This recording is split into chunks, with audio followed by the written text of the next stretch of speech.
Bum, ba, bum, bum, bum, bum, bum, bum, bum. Hi, I'm Michael Whitehouse with the Power Lunch live show. Still don't have a cool recorded intro, so I'll still just sing.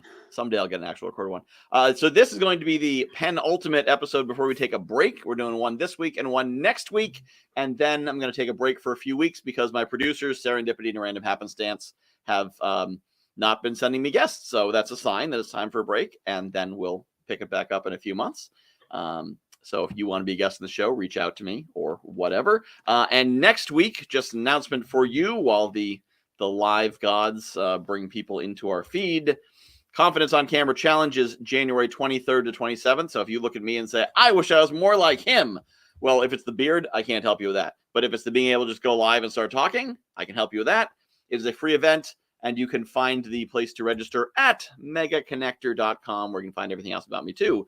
Now, behind me are some number of people. And as we're talking before the show, we're looking at the topics and saying, I wonder how these will blend. And I said, that's the best thing about this show, is the topics. When they blend, you're like, wow, I didn't even think of that synergy. And there it is. So it's all about serendipity and random happenstance. That's the Power Lunch live show. So let's meet the guests.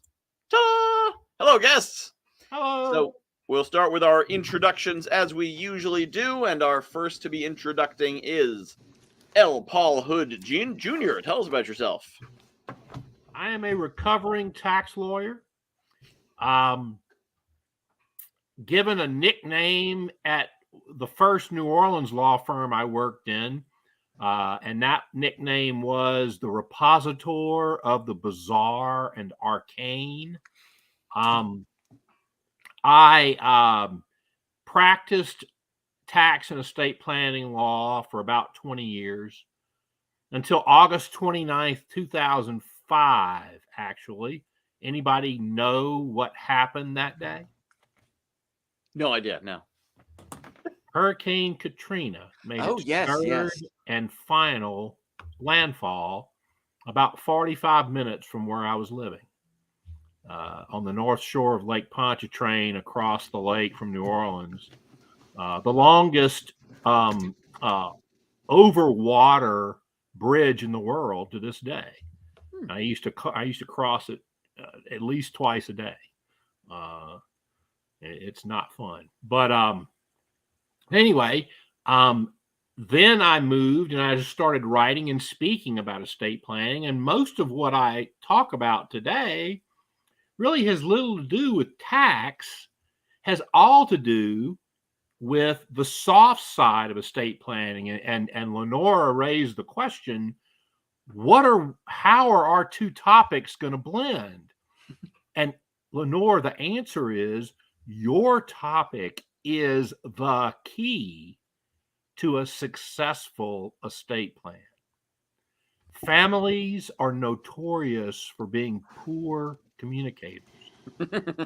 and you know, Mark Twain was right when he said, you never really know someone till you share an inheritance with them. So some of the things I want to talk about are communications as they affect that, and just generally, you know, enjoy your two company. So that's me. Fantastic. Welcome. And Lenora, tell us about yourself. Hi, everyone. So my name is Lenora Edwards, and I am a board-certified speech-language pathologist with a company called Better Speech. And we are actually an online speech therapy company, and we have been online since long before the pandemic. So when it comes to communication and anticipating wants and needs of others and communicating with families, we're very comfortable doing that, as we work with children of all ages. So a lot of the time people will hear, oh, you're a speech therapist, and how's my speech? Is it clear? But truly, we see a wide variety of clientele all the way. I've worked in the NICU, I've worked in the PICU, in the adult intensive care units, inpatient, outpatient, but also I have worked in skilled nursing facilities, and I've worked with a variety in that population. And I can completely understand you, Paul, when you say that families are notorious for poor communication. I do see both ends of the spectrum. The nice thing is that with online communication, I feel like I have the ability to communicate with the entire family because we're right there in the comfort of their home, since we are an online speech therapy company. I can certainly see the power in that. All right, let's dive into our topics. And by random draw, the first topic is Paul is going to be talking to us, or continuing to talk to us about estate planning. And the topic he sent in was estate planning for blended families, but I feel like he may sort of move around this topic into other interesting areas as well. So take it away, Paul. Teach us some things. Thanks, Michael. I don't know if you knew this, but since the 2010 census, the blended family is the most common form of family in the United States. That was repeated in the 2020 census.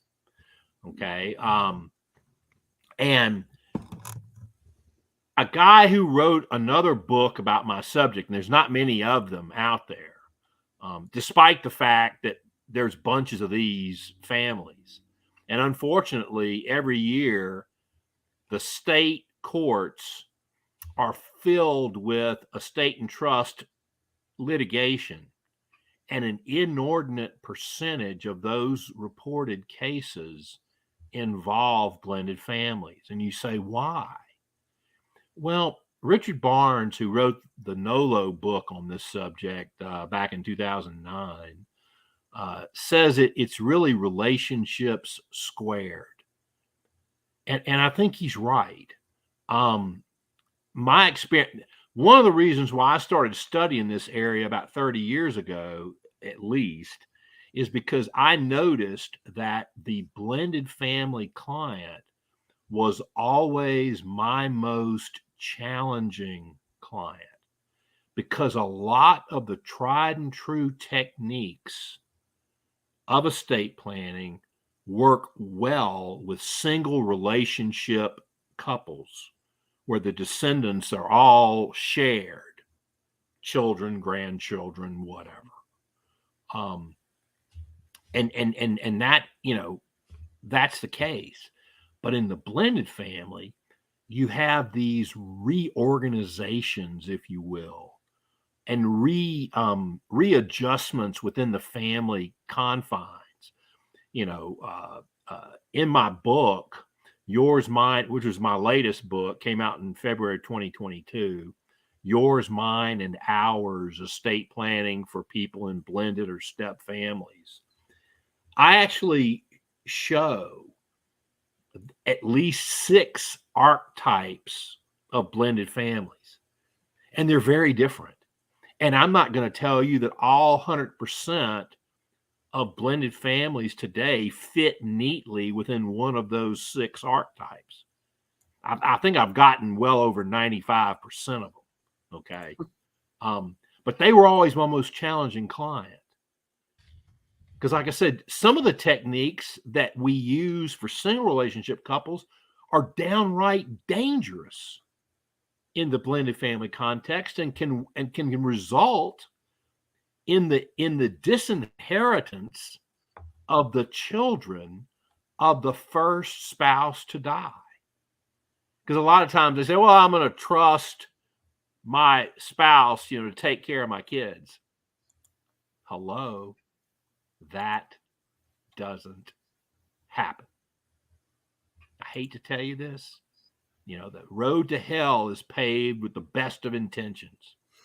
But when that death happens, and all of a sudden, the people with the input and who are in the ear of the survivor are the survivor's children, saying, you better not leave our step siblings anything. And as they get older, the undue influence and substituted judgment becomes a bigger problem as kids start to, take over and sometimes treat mama's assets as their own. And when you put when you layer on top of this distrust that exists between a subsequent spouse and the children of the other spouse. I wrote many years ago and delivered a rap song about estate planning. I'm not going to do it, but I will tell you one of the lines from it, because it's a pretty realistic, kind of dark view of estate planning. But let's see if I can remember it exactly. Mom was great during life, but in death she's a louse because she left her money to her subsequent spouse. And you have these situations. So when you take the distrust piece and then layer on top of it the general distrust piece that Mark Twain talked about, you never really know someone until you share an inheritance with them. There's no wonder why there's so much angst out there, but it's there. Yeah, I can see that. So is the issue that like the surviving spouse will look out for their biological kids more than they look out for their stepkids very often? And without doubt. Okay. And like I said, sometimes some estate plans are built on what's called a disclaimer method, where you leave the entire estate to the surviving partner, but you set it up so that they can, disclaim or renounce and do tax planning that way and redirect the assets. But guess what? In the blended family context, a lot of times that disclaimer never gets made, which means the property is now all under the control of the surviving spouse. And in my experience of over 35 years, I would say that stepkids get cut in less than 3% of the time. Woo. Yeah, so it's big. It's a big problem. Joint tenancy, a classic way people own real estate. My wife and I as joint tenants. Well, if I have kids that aren't her kids, and I die first, all she's got to do is take my death certificate and go record it in the local real estate office, and she's the owner of that property. My will might say I left it to my kids, but the joint tenancy trumps the will. It's a transfer by operation of law. So guess what? There you go. Many people, and in blended families, and one thing I forgot to work in that I need to work in now is not only did I note how difficult estate planning for blended families was compared to other estate planning, then I got my own blended family. And it's real. When my first son was born, one of my mentors, I was, and this is a long time ago, and I was on a payphone making credit card calls around the country. And I called Jerry to tell him Paul III had been born. He said, and I was like, well, I guess I was 35 when Paul was born. And he said, congratulations, Paul, you're halfway to becoming a good estate planner. I said, what do you mean? He says, when you get back to your office, read your documents again, and I guarantee you're going to make some changes to your regular documents for all your clients, because now you have a kid where you didn't have one before. But he said, you're not going to become a real good estate planner until your first grandchild is born. I have 2 kids, but I have no grandkids. So I guess I don't know if I'll ever get there. And to work Lenora's topic in, a lot of people in blended families feel like they're being forced to choose between their current partner, whom they may be sharing a bed with, and their kids. Okay. And they feel like they can't do anything right. But then they compound their problem by not talking to the family about it. The best estate planning that I have ever been involved in involved intergenerational communication between the givers and the receivers. And it's not to say they get a say. And this, I tell them all the time, estate planning is not a democracy.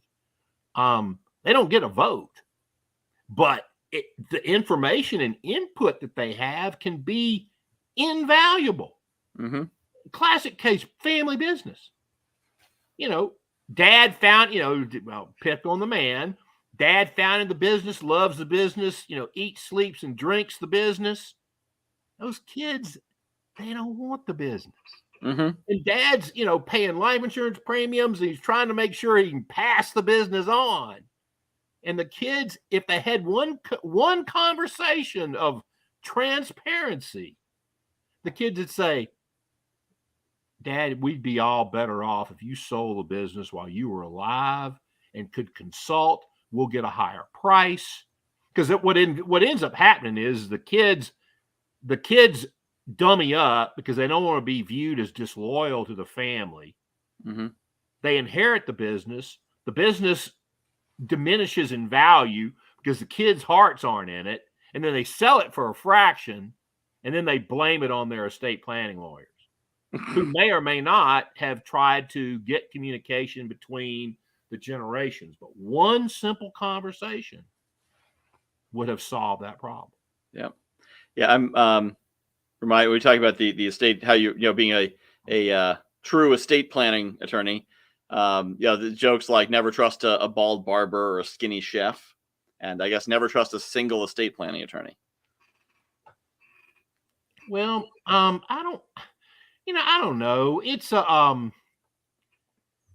think estate planning attorneys who focus on taxes, mm-hmm. you should run from them. Mm.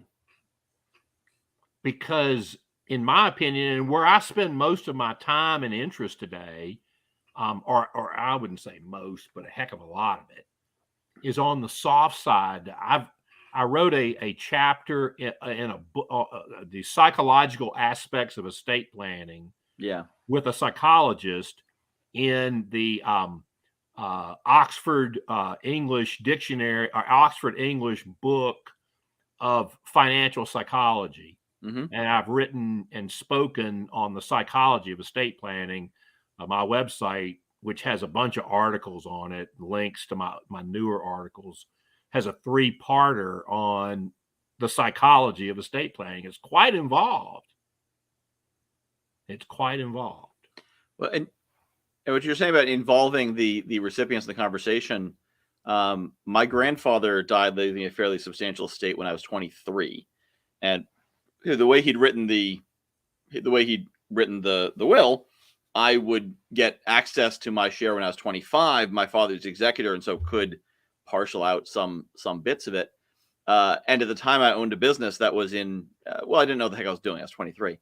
But I had a business. So what ended up happening because of that element of it was basically the money was dribbled out to me. If I'd gotten $60,000 at once, I actually had something else I was going to invest in, a second line of business that may have also failed. I don't know, but at least I would have taken a shot at it. And instead I got, $5,000 and then $5,000 more and then $10,000. And by the end of a year, and I remember my fiance being like, you just evaporated $60,000. So because I got it just enough to, pay the bills month by month, but not enough to do anything with, because the assumption was writing it was, oh, Michael probably have a job. You won't need anything until he's 25 and whatever. But there wasn't consideration to what the implications of that would be. And I believe that things happen as they're meant to happen. So if I'd gotten that $60,000, then I probably would have gotten hit by a bus crossing the street to cash the check. So it's just, I didn't get it.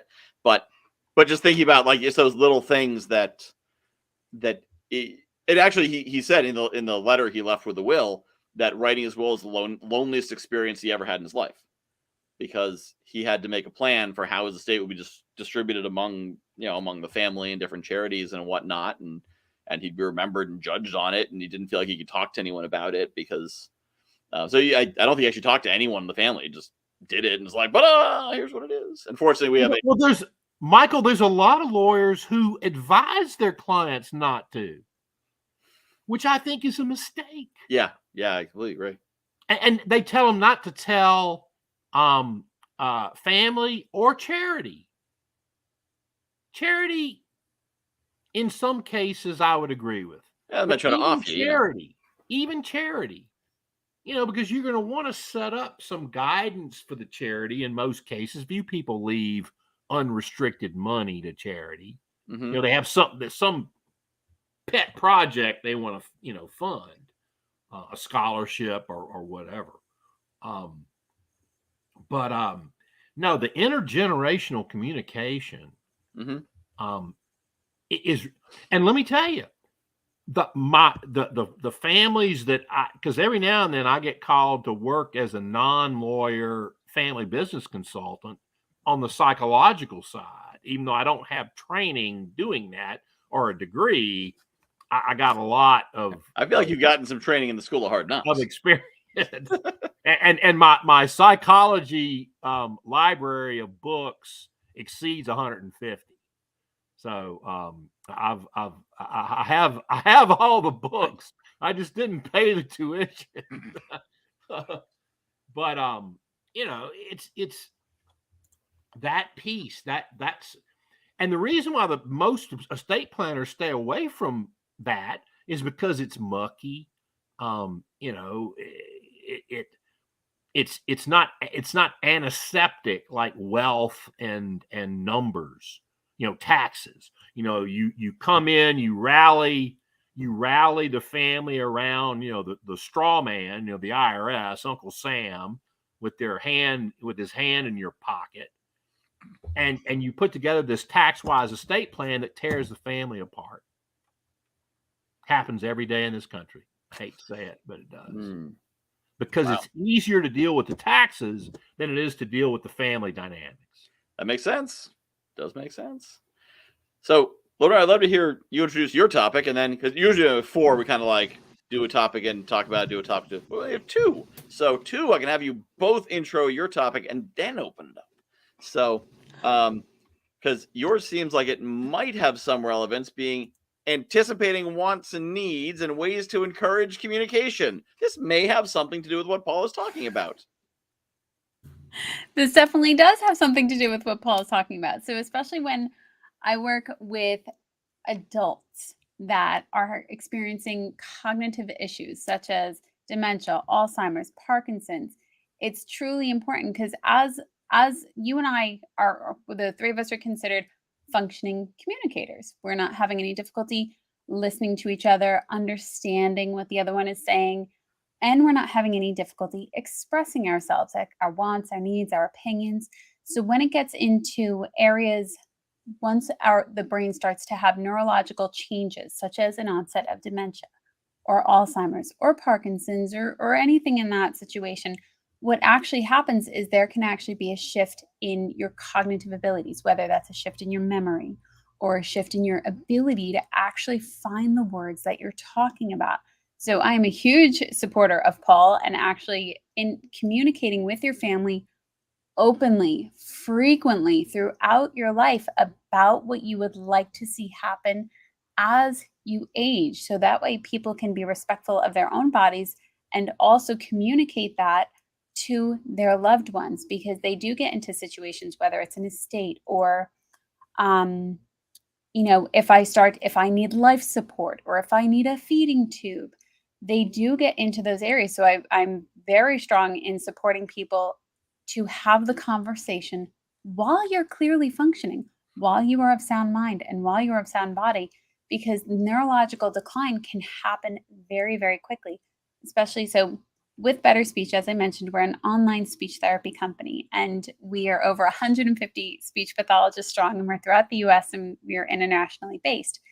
With that, we actually provide speech therapy services to people in the comfort of their own homes. So if you have an aging family member, or if you're in your 60s and your spouse is having difficulty communicating or difficulty swallowing, changes can occur very quickly.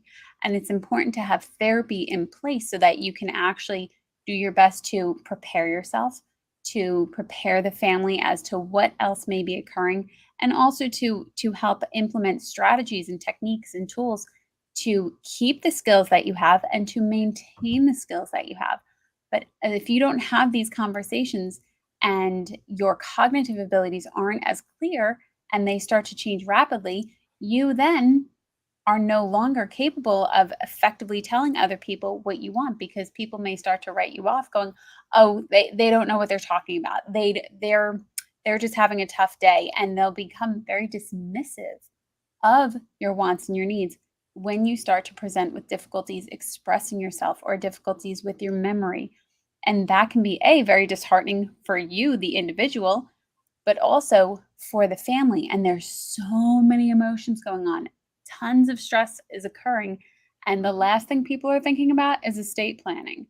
They're really in the foxhole of stuff is going wrong and how can we help and what can we do? They're not thinking about these other things.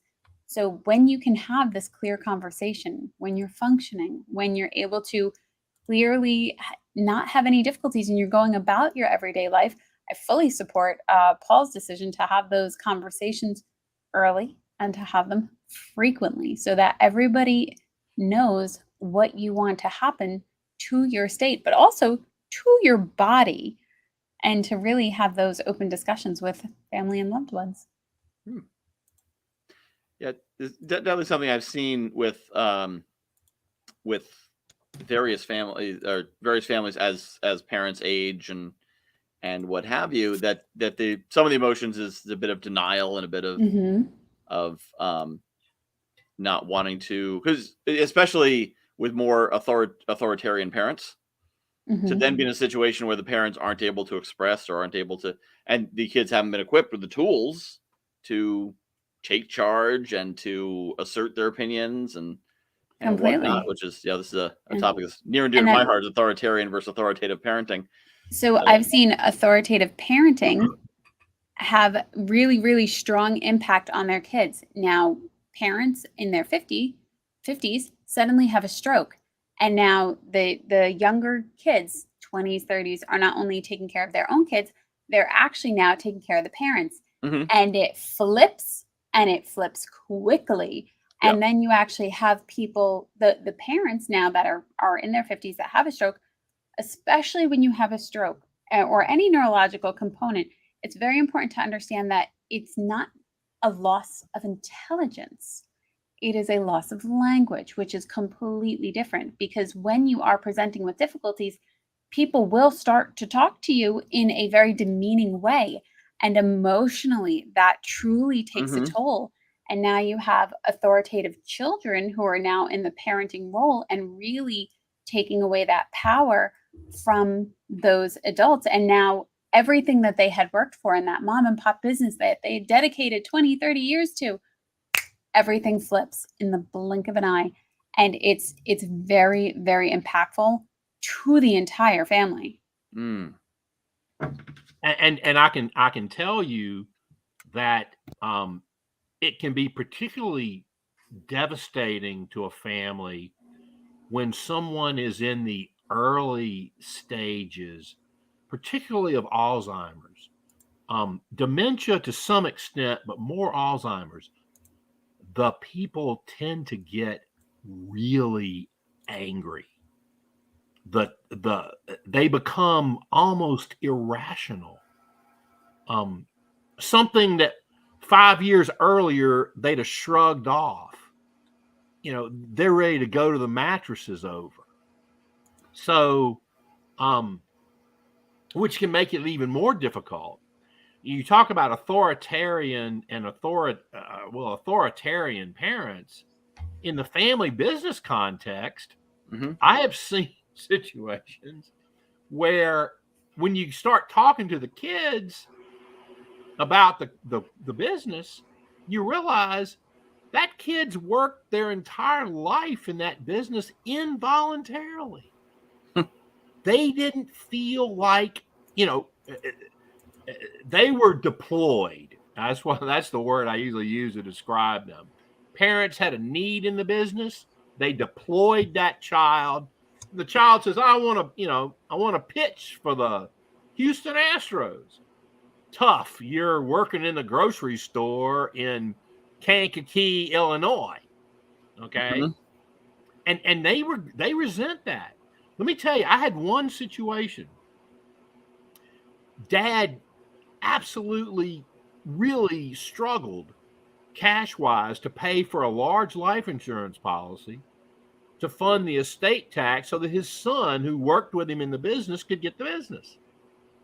When Dad died and the son showed up in my office, he said, I'm taking the money and I'm selling the business. And I said, and then he just went nuts. The son screaming, crying. Yeah, it was obvious a case of transference.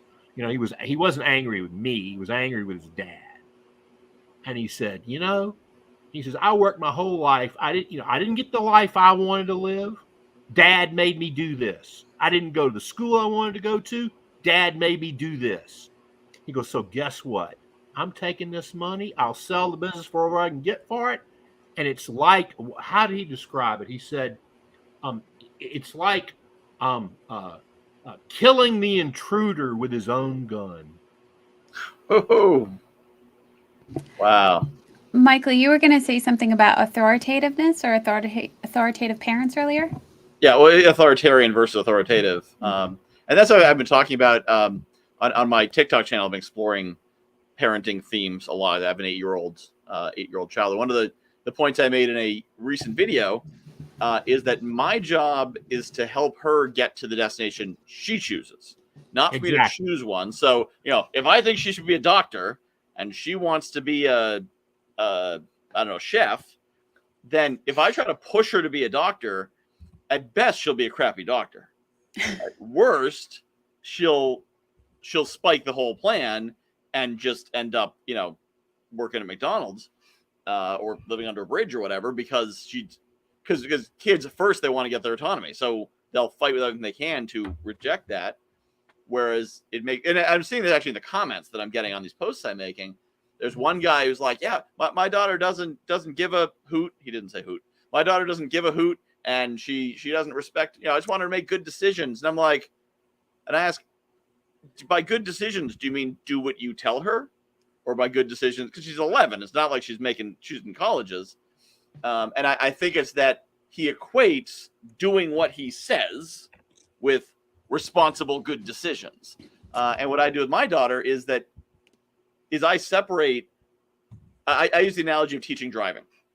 And there's issues that will wrap the car around a tree, and you need to be on top of those. And you need to make sure those basic skills are in play before you go out on the road. And then there's rolling through a stop sign or running a yellow light. That, yes, over time, that could be what causes an accident one day, but it's not going to kill you while you're teaching them to drive. And many parents can't differentiate the rolling the stop sign versus the hitting the tree. And this is true for parents, this is true for bosses, and this is true for nonprofit organizers, that someone's about to make a mistake. They're like, no, let me stop you. And in many of these cases, if they just let the person make the mistake and learn from it, they'd never make the mistake again, and they'd remember. But instead, they feel infantilized, they feel disempowered, they feel like they're being put in a box. And sometimes when the child or employee or volunteer tries to innovate and does something that you're sure is a mistake, because we've never done it that way and it's never worked that way, and they do it and suddenly it works. So, as a parent, I feel like my job is to give them the space to explore and the support, and whatever direction she wants to go, I'm here to support that. I'm here to help her go whatever way she wants to go. And you know which way she wants to go? She wants to be working in my business by the time she's 16. Aww. She's not even sure what my business is, but she wants to be in it. And I think it's because she doesn't feel the need to rebel and push away to establish her own, her own autonomy, because I'm giving that to her now. So there's nothing to rebel against. There's no walls to try to find a gap in, because I've been like, yeah, you can go over there. There's wolves. They'll bite you, but you can go over there. You'll discover the wolves. They're not that big. They won't eat you. They'll just eat your leg. That's awesome that you give her that autonomy in that space. I love that analogy. of driving, and there's a great quote, and it says, "Words don't teach, only life experience teaches."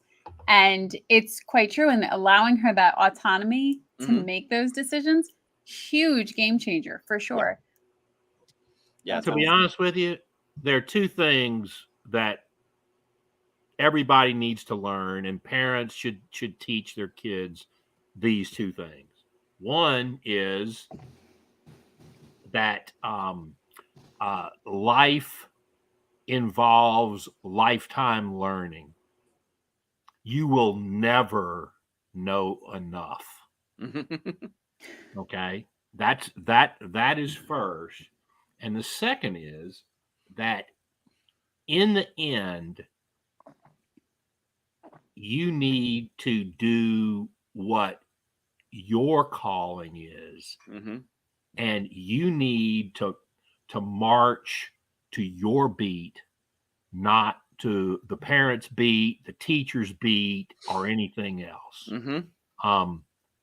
To thine own self be true. Yeah.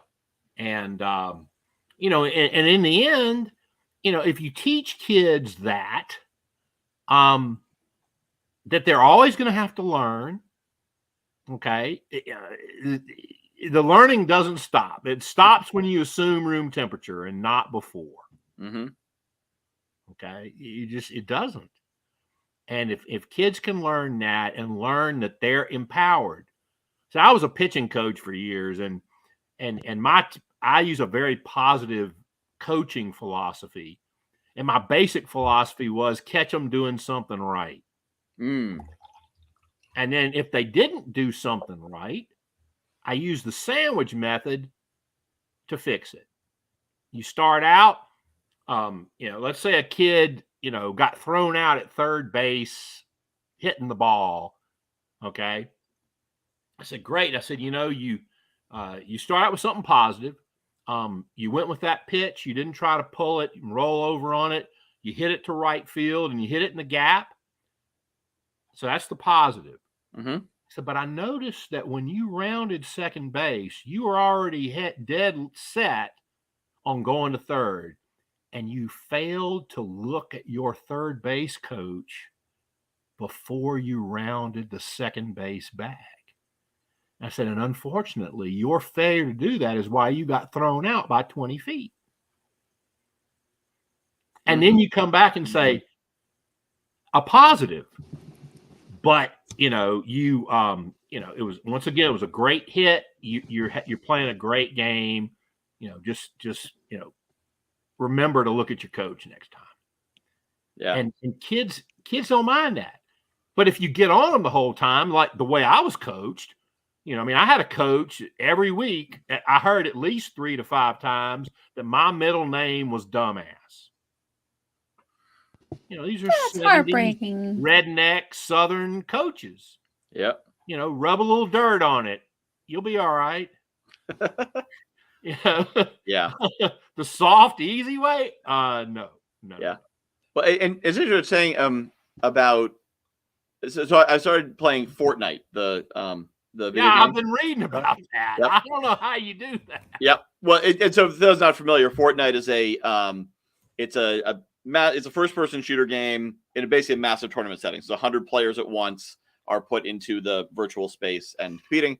And there's a mode called duos where it's teams of 2. So we're playing on a team together, which is great because we're on a team together. We have a combined goal. We're working together and supporting each other, which is one thing that's really exciting about it is that it's a arena in which she can be my equal, right?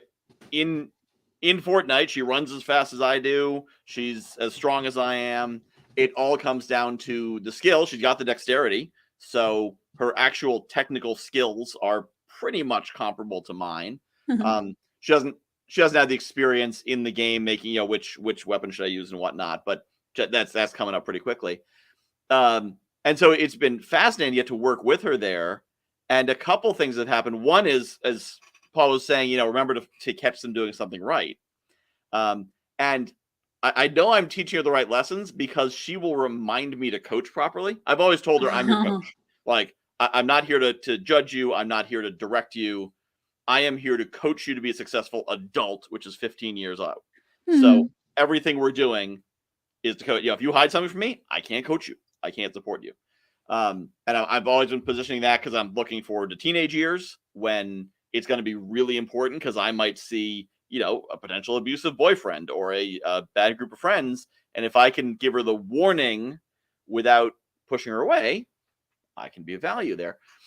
But so we were, and there's 50 or 49 other teams on the field, which means most games you lose. You don't win that often. Wow. So you get used to losing, evaluating, and playing again, because 49 out of 50, then we're going to lose. And there was one game where, and I try to point out the good things, but it's very intense, high, fast paced. We're like, I'm going to do the thing. So there's one game where she said, "Why don't you ever point out the good things I'm doing?" Which was a bit of a hyperbole, because I was. But I was thinking, okay, you're right. I pointed out a few bad things and didn't mention a good thing. But she was effectively coaching me on coaching her, saying, "You're not pointing out enough good things. Could you do that?" Yeah. And then the really interesting moment was a game we're playing. I think it was last night and the night before. Because I generally have most of the strategic picture. She's tactically doing pretty well. If she knows where an opponent is, she can deal with it. But I'm usually the one saying, "Okay, get behind this," or "Let's move this way." And so is last night and that before we were in a situation. She's like, and she noticed that my health was low and I was in a bad position. She's like, "Dad, you need to hide now. You need to hide." And I'm still thinking I need to be watching the whole picture. So I'm not listening to what she says. And I was defeated. And after, she's like, "Dad, why didn't you do what I told you to do? I told you need to hide. You didn't hide." And I'm like, "You know what? You are right. That was the right action. I didn't take your advice because I didn't acknowledge your situational awareness. And from now on, if you're telling me you have the vision on it, I'm going to take your word for it and go with it." It's a great. I would recommend to any parent who's able to play the game to play it with their kids, because the best thing about it is games take 20 minutes or less, and you almost always lose. So you get the experience of going through the thing, going through the stress and the tension and that urgency of like, we gotta go. And then it's over. And then you can debrief for a couple minutes, and then you're on to the next one. It's not like you're not spending money. You're not paying for every game. You're not losing the points you built up. There's nothing to lose. That's Losing is awesome. expected, winning is a bonus. So you get to go through that, but then you can, and it actually records replays. So if you're really serious about it, you could be like, "All right, now let's go watch the replay, see how we could have done that better." She's not That's a cool. she gets bored in the loading screen, let alone a replay. But it's great. It's a great platform to work together where there's no consequences. Yeah, absolutely. So, if we were in business, we were doing sports. If you're doing sports and you get thrown out of third, well, there's an out, you're off the field. Like, there's consequences. Yeah. There's no consequences to losing this game, but it feels intense. Like, no one's saying, "Oh, there's no consequences, so whatever." Nobody plays Fortnite and says whatever. It's just a very well done, well built experience to engage you. So That's it's been awesome. fascinating to get, but to get her to give me feedback on basically, "You've taught me this is how you should be coaching me, and you're not doing it, so please do it." Not in so many words. Well, and then she starts to coach you too. Yep. Yeah. That's awesome. Then you get to see how your coaching skills are going. Yeah. Well, and that's the thing. She's 8.5. And I mean, of course, she's my daughter, so she's a genius and amazing. She is a genius. My genes are fantastic. But I don't think that she's necessarily exceptional just genetically. I think it's because I've given her authority and autonomy. I mean, she's never had a bedtime. It's always been when she feels it's time to go to bed is when she goes to bed. Now, we might go to bed before her because I feel like it's time for me to go to bed. So you do whatever you want, kid. But we don't have the bedtime arguments. If you're tired, you should go to bed. If you don't go to bed, you're going to be tired tomorrow. And the universe will teach you a lesson. I don't need to yell at you about going to bed. Do what you're going to do. Just better get up for school, because you're not staying home tomorrow. Yeah. And so giving her authority makes her make good decisions. Yeah. Versus when I went to UMass, and the administration was very in loco parentis, as they say in Latin. strict rules. You can't do this, can't do that. You know, the kids were treated like high schoolers or worse, and they acted like it. Yeah. People act like you treat them. If you treat an adult like a child, they're going to act like a child. Treat a child like an adult, you'll be amazed how they rise to the occasion. I love and I do this a lot with my clients, especially my younger ones. If we're working on a certain skill, let's say we're working on producing the R sound, I can coach them and I tell them I'm your speech coach. And when they do it, I point out, I'm like, you did that. You made your tongue move. You accomplished the goal that you were going after, and really helping them recognize, oh, I did do that. Nobody else did that for me. So when you're having her go to bed and she wakes up, or when you have her going to sleep when she wants to. So when she wakes up, she goes, oh, I did that. Oh, I did that too. She can then learn from her own experiences and better guide herself based off of the good experience she had or the less than positive experience she had. That's awesome. I love that. Michael, your proud comments about your daughter conjured up reminiscences of old Garrison Keillor. Did you used to listen to a Prairie Home Companion? Yeah, occasionally. He used to say, "Welcome to Lake Wobegon, where all the women are strong, all the men are good looking, and all the children are above average."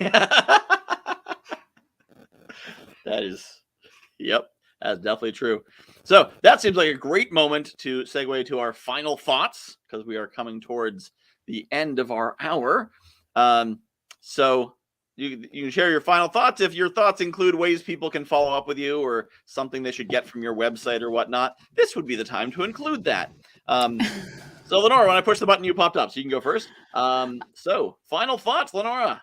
Final thoughts. If you have any difficulty, or if you know of anybody that's having difficulty, whether it's cognitive difficulties or difficulties communicating, or they just want to communicate more effectively and more intentionally with people, feel free to reach out to us. We offer a free 15-minute consultation, and you can speak with a speech language pathologist as early as the next business day, and you can actually start speech therapy services as early as the next day.